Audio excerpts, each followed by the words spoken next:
everything's okay until things go wrong, and it's chaotic, isn't it? It's not, And there's nothing worse than a computer fault, is there? It must know it's Friday evening. I know.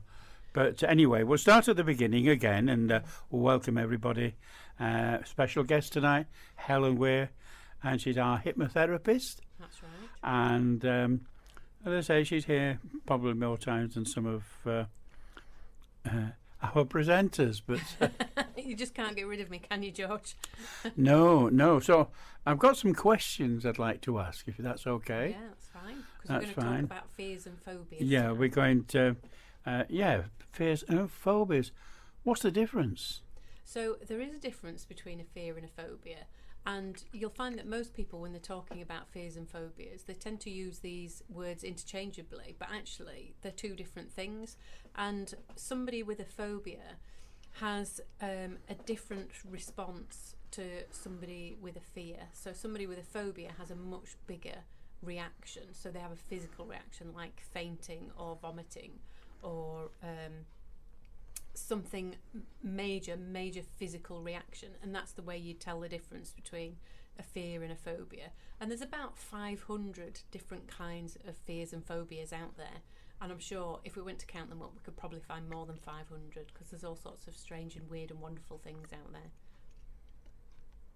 Now, just while we're on that, I've got whether it's a fear or a phobia about heights. Have you?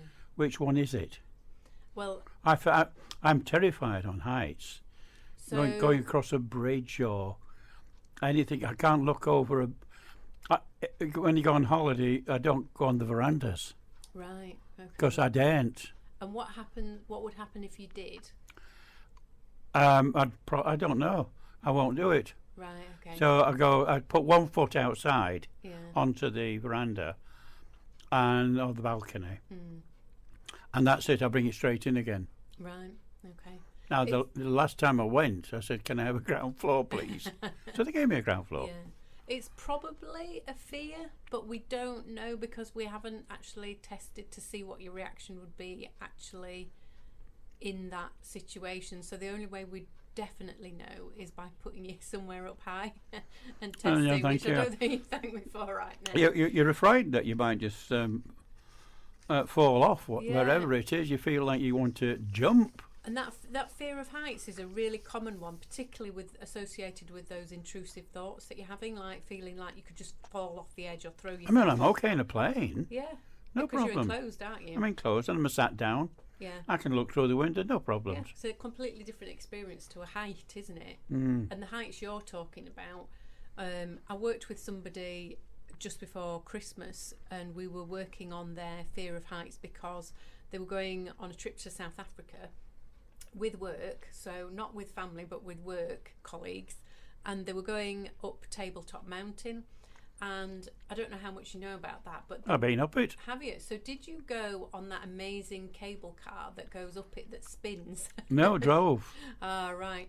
Well, they were doing, there's a cable car that goes up, and as it goes up it rotates very slowly going up. And this poor client of mine was thinking that she was probably going to have a complete wobbly meltdown in front of her boss and some clients and things like that in this cable car.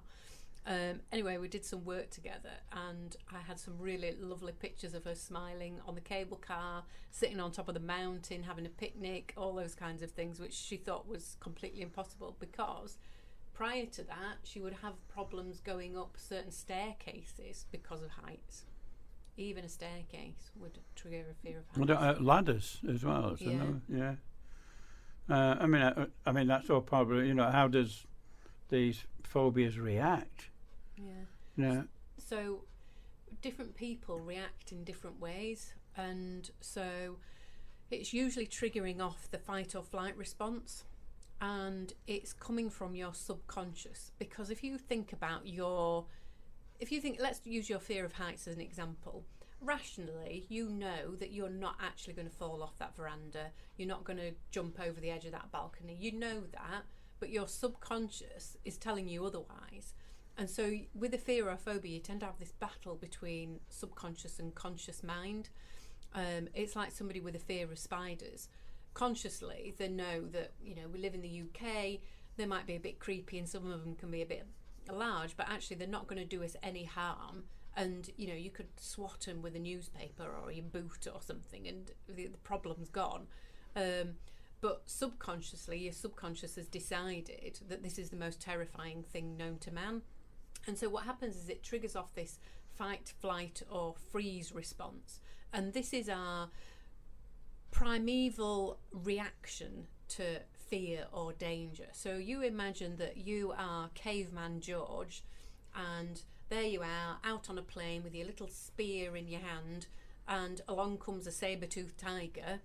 You have 3 possible different reactions. Fight, which is basically to give it a jab with your little spear that you're carrying, or flight, which is to run away as fast as you can, or freeze, which is essentially the hide under the nearest bush and hold your breath response. I'd probably break wind. That might work. Yes, Saber-toothed tiger, yeah, who knows? But basically this reaction is instinctive in us, it's natural in us, and we still carry around this reaction today. And so for instance, imagine that you're crossing a busy road and all of a sudden a car comes flying around the corner much faster than you were expecting. If you didn't have this fight or flight response, you wouldn't be able to run out of the way. And what happens is that your body kicks into action. So you get a shot of adrenaline, your heart rate goes up, you start to feel lightheaded and maybe a bit dizzy and sweaty and shaky, and your breathing starts changing, your heart rate changes. All of these things happen with the fight or flight response. And this is the typical reaction that you get with a fear. But as I say, with a phobia, you'll get that, but you'll also get a big physical reaction like a faint or like a vomit or something like that as well. Right. I think I'd be all of them. All of them. What's the top 5 phobias you deal with? So, the one that you've already mentioned is in there, definitely, fear of heights. Those 8-legged, creepy crawly friends. I've got a little phobia with spiders as well. Have you? Because living in Australia, Yeah. massive, they're bigger than your hand, some of them. Oh, yeah. The huntsman. But they jump on you. Ugh. And they jump on your face. But I was reading somewhere that spiders, all spiders, even the British ones, are poisonous. Well, they can bite, actually. But that is true. most of it won't affect anybody, though. Yeah. Yeah, I mean, I did get a spider bite last summer actually on my leg, and it's like two little holes, but it wasn't any worse than a midge bite, for instance. No, it's not going to make you sick or die. Yeah, not in this country. Not in this country.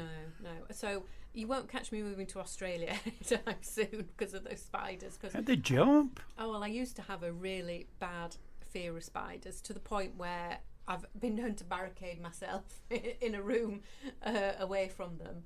And this was when I lived on my own, which was it's a bit of a problem, isn't it, if you've got a fear of spiders and you live on your own. But I have actually resolved it using hypnosis. So spiders are a big one. And also, you know, we pick up fears and phobias from things around us. So my generation, I don't know if you can remember that film Arachnophobia. Oh, yes. Absolutely awful. Why on earth I watched that, and so many other people of my kind of And age it didn't group. affect you? Oh yeah, 100% did. And lots of people develop phobias like that. So you know, a couple of years ago we had that film It that came out with the clowns, and the fear of clowns, suddenly went up through the roof. Yeah, but it was kind of accentuated, wasn't it, about these clowns? It made more of it than it actually the film was. Yeah. You know, it all relates back to that film. Yeah, and all the kids that have now never even seen that film, but they're frightened of clowns. Clowns, exactly.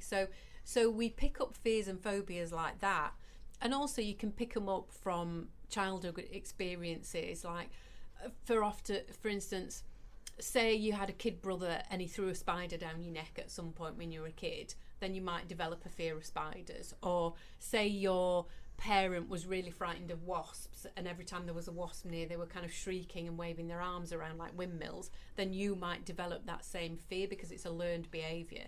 So they come from different places. So Fear of spiders is a big one. So is heights. Fear of flying is another very common one that I deal with.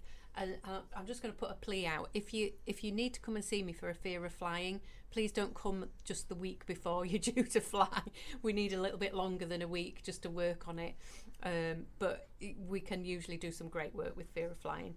But then probably in my top 5, we've got fear of food and a fear of sick, which are quite unusually, well, they're not unusual, but they're unusual for us to talk about because they're not talked about very much. But probably what else I'd put in there is fear of needles. That's been quite a common one lately because everybody's needed to have a COVID jab, haven't they? Yeah, I've got that but then something happens from a needle. You know, I got my 3rd jab. Yeah. And if you've got any anything in your body, any ailments you've got, you know, in your body somewhere, it'll bring it out. Yeah, yeah. And it brought it out of me, and I got malaria. Oh. No, from that jab. Wow. You know, I'm not everybody saying you're going to have malaria because this is we're living in a hot country. Yeah. So best to stop at home. Yeah. Yeah, then you won't get malaria. Yeah, so we're avoiding Australia and that's right. Anywhere with malaria now. So yeah, fear of needles is quite a common one. But also, I'm going to include in there social anxiety as a fear.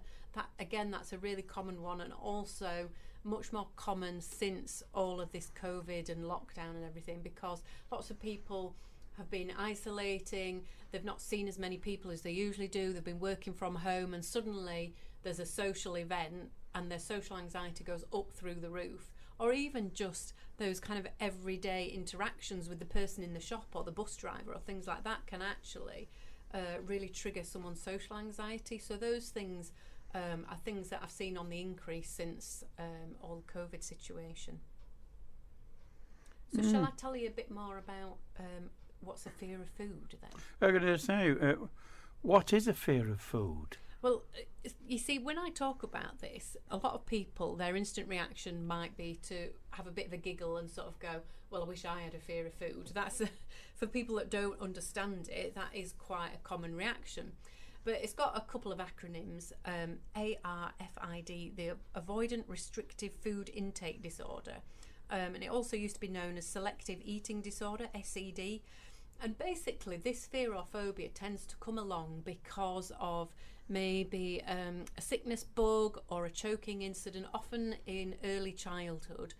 And it can literally be like a switch that someone who used to eat really well can suddenly switch overnight, and their collection of what we call safe foods becomes very, very small. And they're usually beige kinds of foods. So it's usually chicken nuggets, chips, sausages, those kinds of things. They tend to totally avoid fruit and vegetables, and they're surviving on toast, for instance. Or I once had somebody that survived entirely on Slim Fast shakes and egg white omelettes.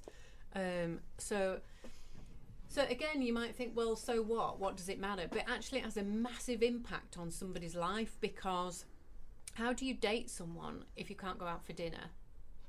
And how embarrassing is it to admit that the only thing you want to eat is the child's thing that's on the menu, the chicken nuggets? And what do you do at work when there's a works do and everybody's meeting up and they're having something to eat, or somebody's passing food around at work and you can't have any because the thought of it makes you gag or retch or choke or something? So it is a really common fear in adults and in children, because a lot of adults, they live with this their whole life, and they get to their 20s, 30s, 40s, even beyond, and realise that they've finally got to do something about this. But it's something that usually triggers in childhood. So I see a lot of young people with this as well. It's can be really, really challenging, this sort of thing. Well, talking about food, when I was 3, I had malnutrition. Did you really? Yeah, and before I got put into a home. Right. But I made up for it, of course. I made up for it. But, you know, we're talking about the fear of food as well. I do have a problem with my digestive system. Do you? And I don't like food anymore. Right, yes, I remember you telling me And that before. It just, like you're saying, if you want to go out for a meal, oh no, I don't really want to go. You don't get any enjoyment out of that. I don't get any enjoyment. I can only have small portions. Yeah. And I've got to be choosy of what I can eat. I can't eat bread. Right. And things like this, There's a bread and butter pudding in the fridge as we talk, but it's not being eaten because I know I'm going to be poorly after eating it. Yeah, such a shame, isn't it? Isn't it, and really? Then and I did like my food before. I know. And then it has an impact on the people that are close to you, like your wife and things like that, because then it's no fun for them, is it, going out for something to eat if you're not enjoying yourself? And so it has this impact. And so their kind of world gets smaller and smaller, their social circles are small and things like that. So it has a massive knock-on impact on people's lives, this kind of fear of food.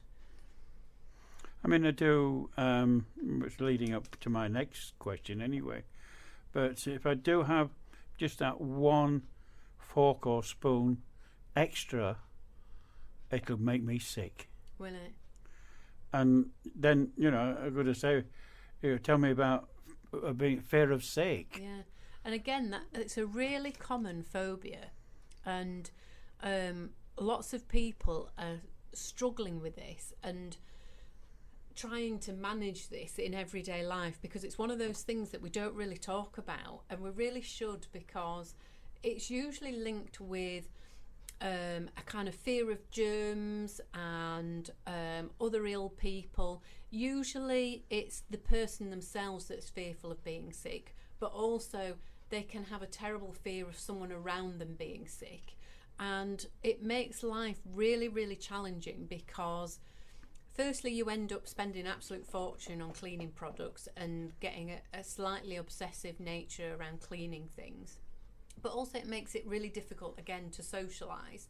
You would avoid certain restaurants probably because, well, you can't check how they've been cooked, or what if they give you food poisoning, you end up being sick. People with children find it very difficult. Like, I've worked with some women who were fearful of getting pregnant because what if they had morning sickness? But then once they'd got their children, what if the children picked up a bug from school and brought it home? How would they be able to cope with it? And this kind of thing has a massive impact on your life. And then also the situations like at work. So somebody that I worked with once was a receptionist in a busy office, and she said that people, when they'd been off sick, would come in the next day and lean across the reception desk and tell her all about what had been wrong with them. And she just couldn't cope with that amount of germs around her, perceived germs, and people touching her space, and she was constantly cleaning and wiping things down. And in the end she had to give up work because she couldn't cope with this fear that was going on. So again, it has a massive impact, because if you can't eat out somewhere, if you're not working, it's very hard to form a relationship. How do you meet people? You can't go to things like a concert, for instance, or the cinema, because you're trapped, in quotes, in this crowd. How do you leave if you feel ill, or if someone around you becomes ill? How do you get out of there? So it makes life a real challenge to deal with when you've got this fear of sick. And so it's actually called emetophobia, and I want to highlight it really to let people know that if you experience this, you're absolutely not on your own, but there is help out there and you can recover from this. Yeah, it's I mean, somebody said to me, come on, I'll treat you to a meal. I wouldn't go, wow. Yeah. Oh, yeah, okay. You'd worry about it, and then you'd see a nice T-bone steak on the menu, which I'd love to eat, but I won't eat it because I know it won't do me any good. Yeah, make you sick. It's yeah, it's a shame. It's a shame, really. But I'm big enough now, anyway. But to say that, I just the food I'm eating, I'm only on small portions. I'm only on children's portions now. Yeah. And yeah, but I'm not losing any weight. Yeah. And sometimes our metabolism changes as we get older anyway. Like as we go through different cycles of our lives. So we do tend to, our appetite does decrease as we get older. Another question I'd like to ask you as well. How do you treat fear or a phobia? So the way we treat it is we use hypnosis. So hypnosis is a way of reprogramming your brain basically so that you have a different reaction to the object of your fear or phobia. So for instance, say you had a fear of spiders, one of the things that we could do is reprogram your brain so that instead of triggering off that fight or flight response, the reaction that you get is an overwhelming urge to put the spider outside. And so that's a much kinder, gentler response. Or say you had a fear of flying, one of the techniques that we use often with that is something called EFT, which is emotional freedom technique, which is also known as tapping. And tapping's a great technique for dealing with fears and phobias because you can bring down these peaks that you get, because a fear or a phobia isn't running at 100% all of the time. Like if you've got a fear of spiders, you'll be absolutely fine most of the time until you see until one. You see one. Yeah. Or if there's a hypnotherapist on the radio whacking on about it all the time, then your anxiety levels might have increased slightly. So it comes in peaks and troughs and waves, fears and phobias. So this tapping technique is really good for tapping away those waves as they arise. And then we use this sort of combination of tapping and hypnosis. So hypnosis, we're getting to the root of the problem, dealing with perhaps where it originated from, although we don't need to know where these things originated, but sometimes that can be transformative with people in terms of them coming to terms with where these things arise from. But just getting them so that they have a completely different reaction. So you're saying hypnosis, you could treat the fear and phobias? Absolutely, yeah. Yeah, well, that's handy to know because you don't need to be frightened about anything anymore if you can sort it out. That's it. As long as you want to make that change. So, for instance, let's go back to you as the example. If you weren't bothered about ever going onto the balcony in your hotel room, if you weren't bothered about ever having to climb a ladder, and you're thinking, well, I'm doing all right just avoiding all this stuff, because you know what, as long as I don't have to climb a ladder, I don't have to fix those roof tiles, and I don't have to paint the windows, and I don't have to, you do you know what I mean? There's a lot of benefits to having this particular fear, if you like. So if you felt like that, then we couldn't make that change. But if, like that, my other client that we were talking about wanted to go on this amazing trip of a lifetime to Tabletop Mountain and wanted to be able to experience and enjoy it with everybody else, then the change will happen.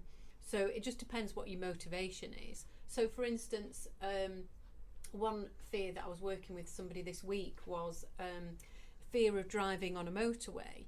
And that is a really common kind of fear. No, actually. I've got that as well. Now you're mentioning we're it. We're going to have a really, list for you. I know. I don't like motorways. Yeah, and often that tends to be something that somebody who's driven really confidently their whole life, maybe even had a job driving around, can suddenly develop this fear as we get older. Is it you? You know, driving, professionally in Australia, and having speedboats, saloon car drag racing, you name it. I did it, but I wasn't actually what you call a slow driver. No. But now I keep under the speed limit. Yeah, and we sort of develop a fear of our own mortality as we I go 55 mile an hour on the motorway.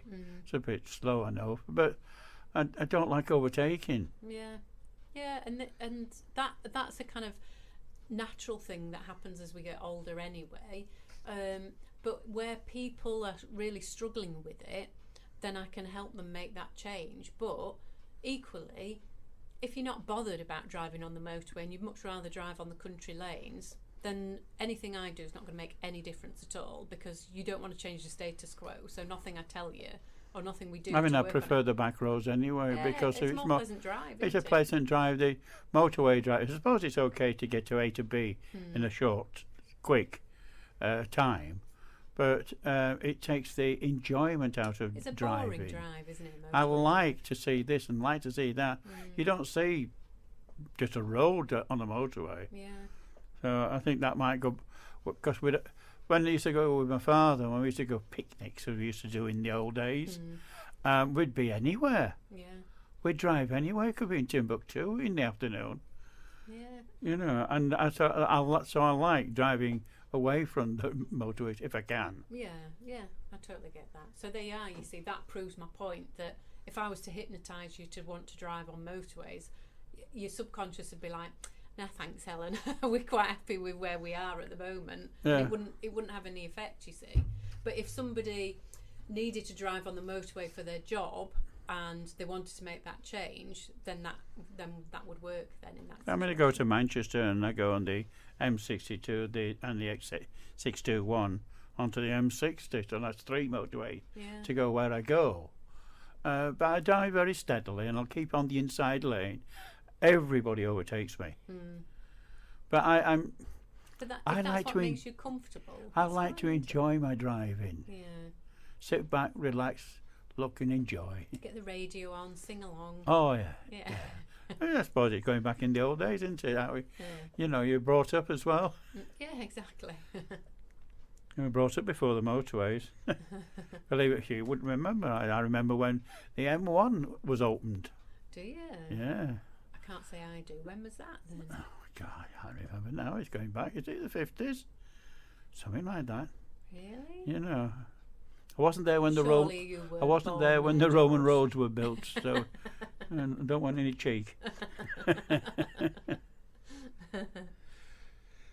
So how does hypnosis work to reduce fear or phobia? So what we're doing is we're reprogramming this neural pathway, which is like this mini computer program that runs in the brain, and we're reprogramming it so that you have a different reaction. So instead of instantly kicking off this fight or flight response, it triggers off something else instead. So we might trigger off a really calm feeling, or might use something that makes you feel really calm. So for instance, I've had people where they're really into their pets, for instance, and say they've got a pet dog or a pet cat or something.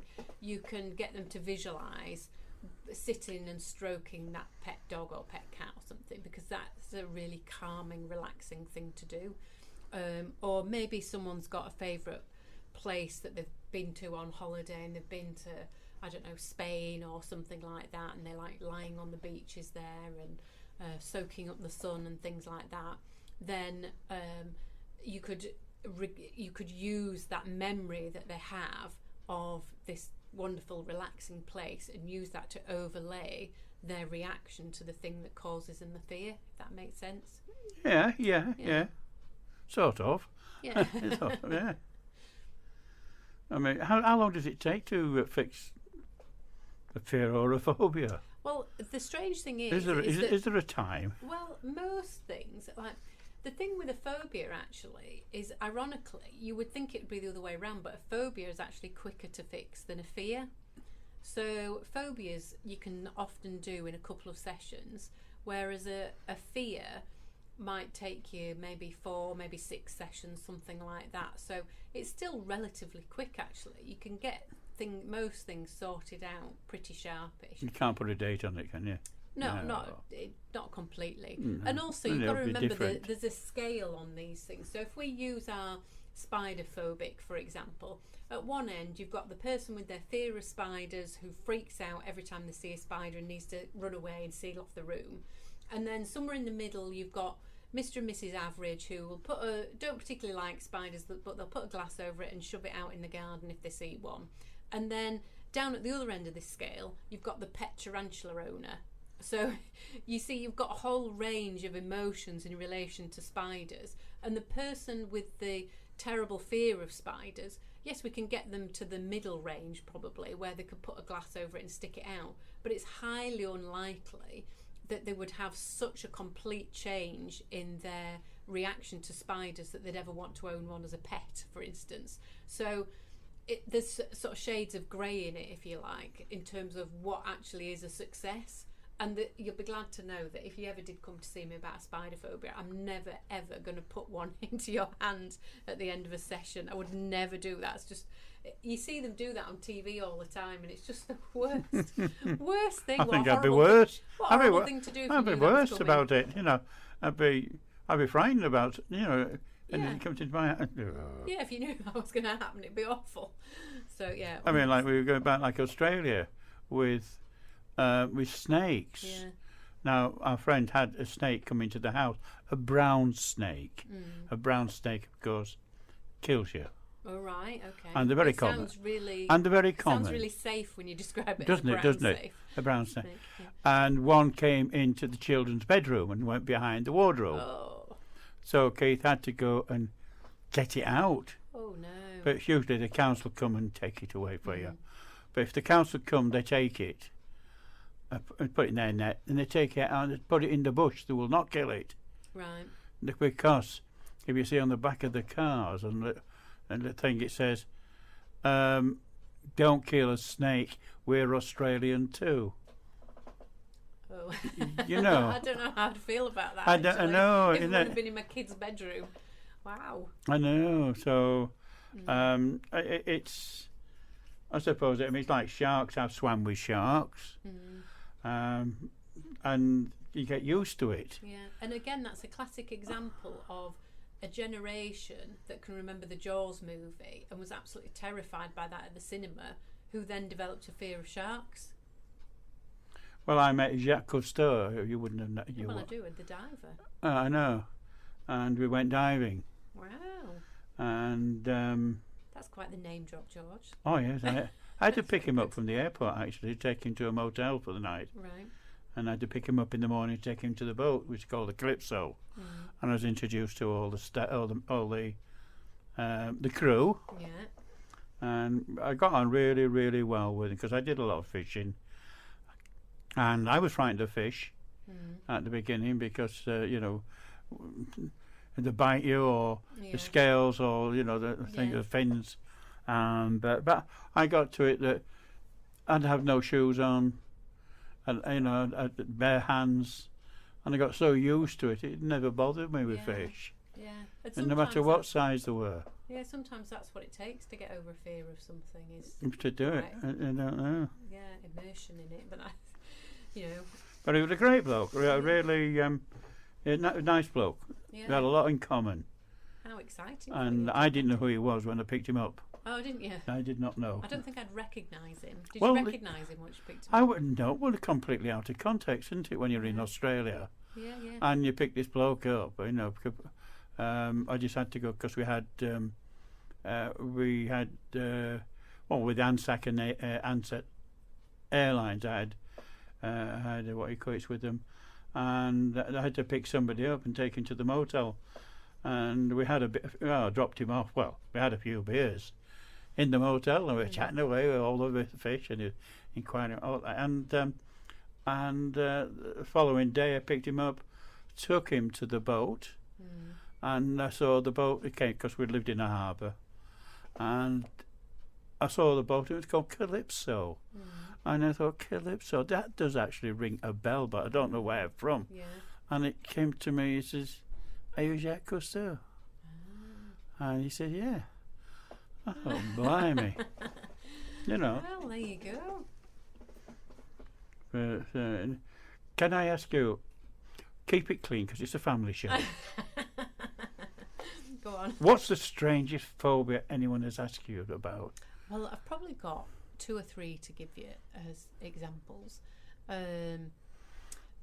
More recently, during this COVID time, I had somebody ask me about a fear of the masks. We were all wearing masks. All right, at one point, yeah. Fear of masks, and so I suppose it could be frightening, couldn't terrible, it? Because you can can't only see the somebody's face. eyes, yeah. And so they were having trouble getting out, so we did some work on that. I've had somebody ask me about fear of doll's hair.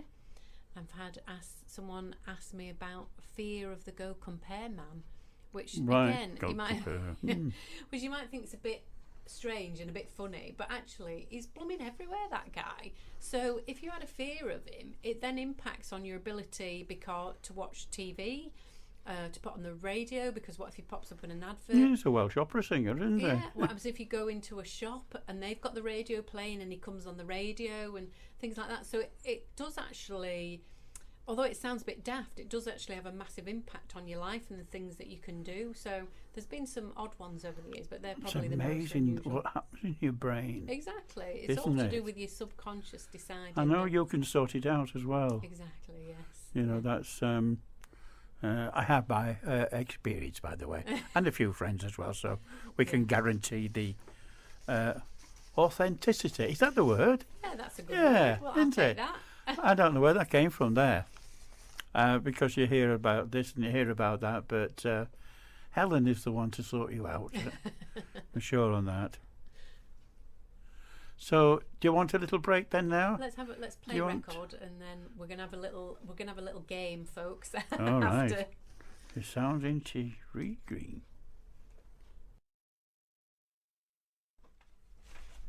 Right, I think we'll get back to Helen now. I had a little break there, little bit of music there for you. Yes.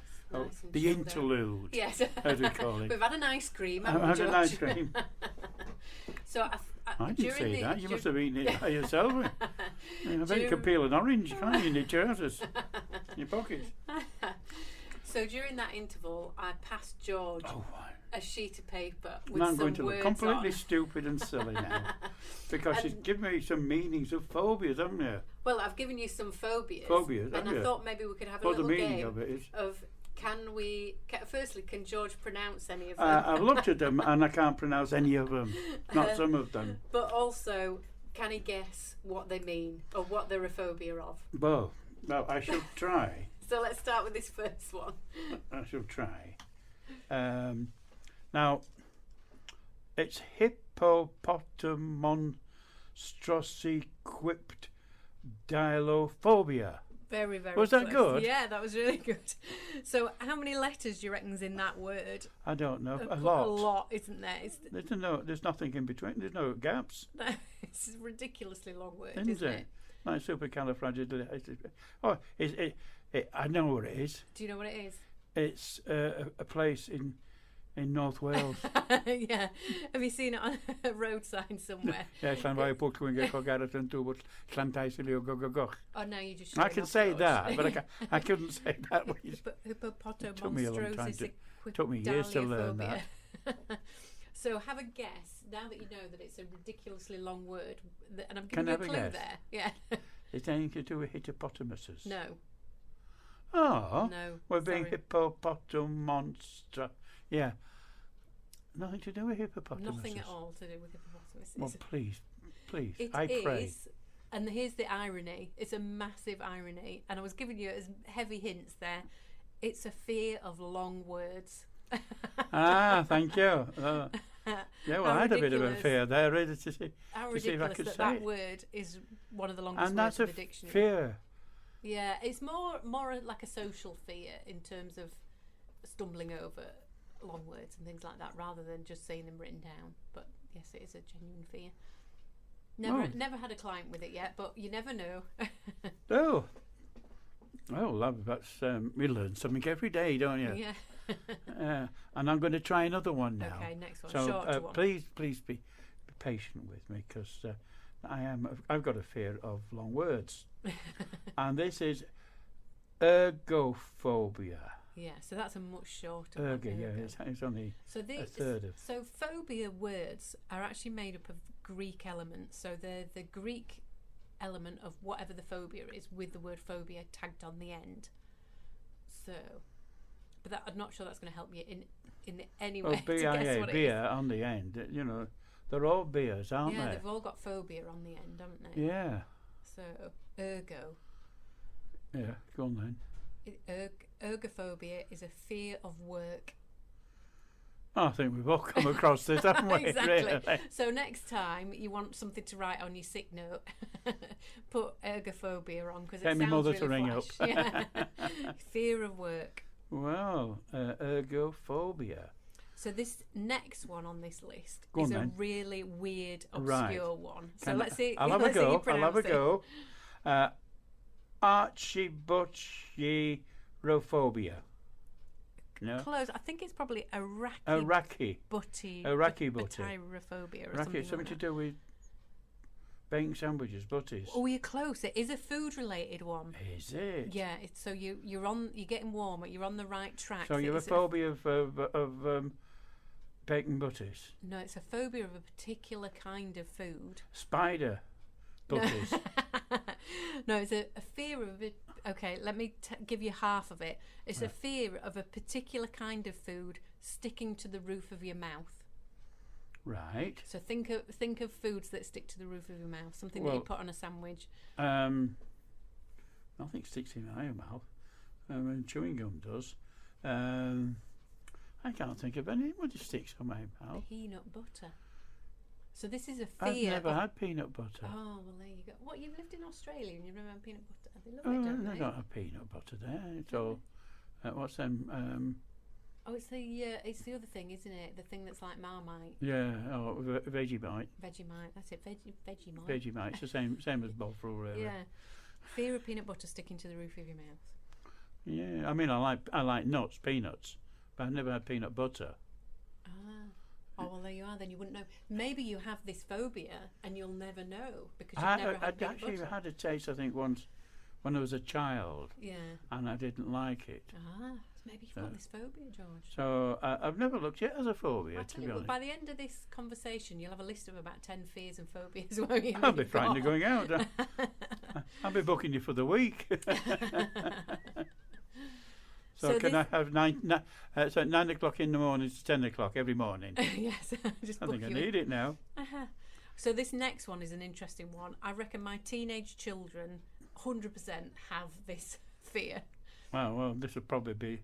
Well, I'm going to try and pronounce it. It's nomophobia. Yeah. Is that lazy? No. But I mean, just because you mentioned children got it, you know. think about what they're glued to all the time, teenagers. Right. Well, right? what are they? Where's my phone? Where's my phone? Where's my phone? It's Where's my TikTok? TikTok, yeah. It's a fear of being without your mobile phone. Is it? So this must be a new word. A newer one, yeah. A new word. So a nomophobia. Nomophobia. So how many people out there feel I've got nomophobia. That rush of anxiety when you pat your pocket and realise you haven't got your phone. I know, and it's the end of the world. Yeah. Panic. I've got to I turn get around. that. I've got to turn around and go back and get my phone. And I have to do that because I always think, what happens if I break down? Yeah, who am I going to ring? You know, if I get a puncture. Yeah. And stuff like this. So sometimes you really need it, you know. But if you think back 20, 30 years ago... We didn't even think about things like that. You never had a phone, did you? If you broke down, you would just have to wait at the side of the road. And I always remember we had a phone at home, but all my friends didn't have. Oh, really? Yeah, I mean, going back before your time, you know, you're talking about I'm just when your parents' time. Yeah. Not everybody had a phone, but my father being a headmaster, he had a phone. Yeah. But people used to know, can I borrow your phone, please? Yeah. I haven't got one. Yeah. And we had a car. They didn't. Oh, really? Yeah, You back were in posh, back weren't in you? olden days. Yeah. Yeah, well, we were actually. We weren't posh. We just had it because my dad had a love of cars and a love of motorbikes. Right. And we the only television on the street. Wow. BBC One, only one channel. Yes, of course. And all the neighbours used to come round and watch that. My childhood memory is we all had a phone with the dial. Yeah, the dial I've got on some it of that them you'd at home. ring. And Still got them. and so you'd have to sit in the hall and ring somebody. And I knew somebody at school who had another phone upstairs. They had two phones, and everybody thought that was the most flash thing you could ever imagine. Fancy having two phones. And now, most people don't even have home phones anymore. Oh yeah, well we do because we've got 1, 2, 3. Yeah, 3 phones, 3 landlines. Yeah.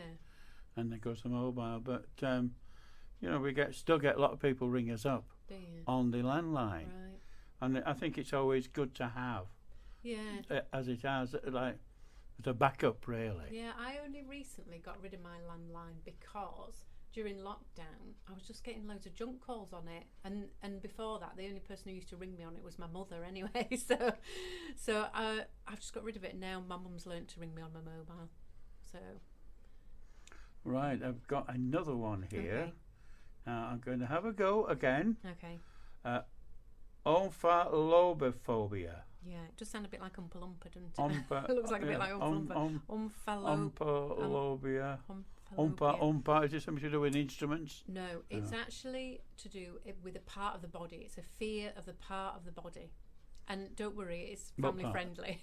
Family friendly. Fear of the part of the body. So have a think about what might creep people out about bodies. My body. No, just bodies generally. Like what part of the body might took my they clothes find off. That'd freak everybody out.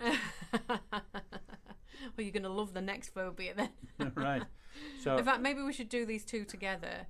So this first one, omphalophobia. I know what the next one is. Vestiphobia. I know what that is. You know what it is, do you? I do, because I used to have a Vespa scooter. It's not a Vespa. It's Oh, not sorry. a fear of Vespas. But it is kind of related to what you just said about Vestiphobia. Vestiphobia. Vestiphobia. Is that something to do with the vest? Kind of. It's to do with clothes. To do with clothes. And the other one maybe of clothes as well. It's to do with the part of the body, yeah. So vestiphobia, I'm only going to buy a vest because we have a vest. Yeah. But it's not a vest. It's a singlet. Yes, see what you're saying. A vest is over your shirt. Yeah. So this one, the vestiphobia, and I'm so glad that you don't suffer from this one, is a fear of clothes. Because otherwise George would be sat here butt naked, folks, and I'm pleased to report and you'd go that he's fully clothed. And you go to, where is it, they tell me about the fear of sick. We go back to that then. Yeah. So shall we just put them out of the misery on what? I mean, to be honest with this vestiphobia, we're talking about clothes and stuff like that, because I think we all feel nice. Maybe in the morning we only just have our pyjamas on. Yeah. Or pyjama shorts. We feel very, very comfortable. Yeah. And I don't get dressed till about dinner time. Oh, about 12 o'clock. Yeah. I mean, what I'll do vacuuming, I'll do polishing, I'll do whatever in my pyjamas. Yeah. Because I feel so comfortable in them. Yeah. Well, that's exactly what I'm going to do when I leave here. Is I'm going to go home and put my Put your pyjamas on. Yeah, exactly. So the omphalophobia, which I'm struggling to pronounce myself, is a fear of belly buttons. Belly buttons. Yeah. Right. Yeah. Why do you have it? I can't understand that one. You can't. They're sort of weird looking, aren't they, belly buttons? Well, they are a little bit weird kind of looking. They're not very pretty, though, are they? But I suppose that's why people, well, especially females, put studs in them, diamonds and whatever, just to make them more attractive. But then maybe if you had a fear of it, you wouldn't want to be touching it because you've got. I don't know. I know. It's interesting though, because I know somebody actually has a fear of belly buttons. Ah, yeah. I actually do now. I'm thinking about it. Yeah, I think they don't like it. I hate it. Yeah, a bit shuddery and don't want to look at it. Don't want to touch it. I mean, we've all got one. Yeah, exactly. You can't avoid it, can you? But no, it's part of life. But you know, like one of the most famous phobias out there. You know Steve Jobs of Apple fame. Yeah. He had a fear of buttons, hence why we've all got touchscreen phones now, because he didn't like buttons, and so he developed a touchscreen. Right. Phone. Isn't that interesting? Well, yeah, you can. Yeah. Top fact to end on, isn't it? But no, I don't like wearing shoes. Oh. Is that anything to do with vestiphobia? I don't know. It might be a flavour of it, mightn't it? I bet there's a separate name for. I'll go outside in my bare feet, go in my feet. Not in the winter, of course. It gets a bit too cold. But as soon as the decent weather's here, I don't like shoes. Yeah. And if you think about it, that's an instinctive, natural thing, isn't it? Not to Well, when I lived in Australia, we didn't wear shoes. Yeah. The kids didn't wear shoes. Yeah. Why would you even? You don't, because I mean, then you've got your spiders around, your snakes around, you've got bare feet, you know. Yeah. But you get used to it. Yeah. I suppose. Yeah. But yeah, my feet never smelled when I lived in Australia because I never wore the shoes. Only if we were going out. Yeah. And I'd have some soft shoes, and I used to have long socks up to my knees. Oh, little shorts. Yeah. But you looked a little body dazzler. Shorts. Oh yeah. I mean, I was in my 20s then, Yeah. you know, but everybody else did, Yeah, and nobody wore a tie. Yeah. And everybody said to me, "Oh yeah, you're Pommy so and so wearing ties." Right. Blah blah blah. Didn't like it. And my neighbour used to put a tie on just to annoy him. And he'd say, "Hey, bloody Pom." You know. But if you look over But here, the now, tie is dying out over here. and now you'd hardly see anybody with a tie, unless they're going to the court or going to a funeral schools. or a wedding. School children. And yeah, they don't. They so all open neck now. Yeah. So that's changed. Yeah. If you go down to London now, you don't see bowler hats and striped suits. You don't see them anymore. Umbrellas, no. It's all parkers and trainers. Yeah. Everybody wears trainers. I don't. No. I don't wear trainers. I don't like them. No. Because they all pretend to think that they fit. Right, you don't You know what I mean? Yeah. But no, things have changed, haven't they? Yeah. We don't know whether it's for the good or the bad. Well, But I think, put the world to rights you know, as well, haven't we, George? I mean, you will help a tremendous lot of people, because the world is totally different now. There's so much stress out there. Nothing is simple anymore. So shall I just drop my website? You can drop whatever you want. Since we're talking about how I can help with things, the easiest way to get in touch with me, you'll find me on social media all over the place, but Facebook and Instagram and Twitter. But the easiest way to get hold of me is on my website, and it's helenthehypnotist.co.uk. And if you're not sure, if you've forgotten about that, you can always get in touch with us here at Radio Royal, and we'll give you all of Helen's details.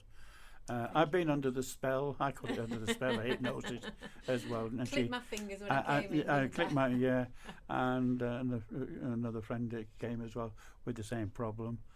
And get in touch with Helen. She knows what she's talking about.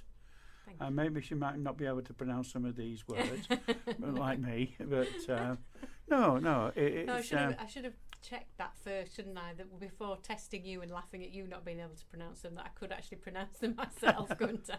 I know. Silly me. Anyway. So thank you, Helen, for coming in Thank you tonight. very much for having me again. It's been wonderful again, and to listen. Well, it's opening your eyes, and it is going to be helpful to a lot of people. Well, thank you very much.